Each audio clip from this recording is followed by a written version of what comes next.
عام المصادفة في رحيل عدد من الشخصيات التي تتركب أو تتضمن أسماؤها أو أحد حروف أسماؤها من حرف السين.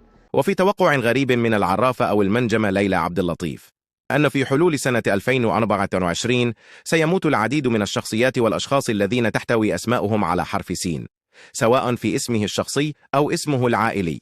فمن يا ترى هذه الشخصيات السياسية والفنية والرياضية التي تحتوي أسماؤهم على حرف سين؟ عما أعلنت العرافة عن توقعات أخرى، وهي اغتيال قائد سياسي معروف في العالم، وأيضا وفاة أحد الأثرياء المعروفين على الصعيد العالمي وفيما يخص العالم العربي. فتوقعات ليلى عبد اللطيف تقول أن المملكة العربية السعودية ستكون قوة ضاربة بين الدول العربية، وأن المغرب سيحقق إنجاز رياضي آخر، وأن السيسي سيفوز بولاية ثالثة كرئيس على مصر، أما الجزائر ستحقق أيضا قفزة نوعية على الصعيدين السياسي والرياضي. شكرا لمتابعتكم، وإلى توقعات أخرى، تحياتي.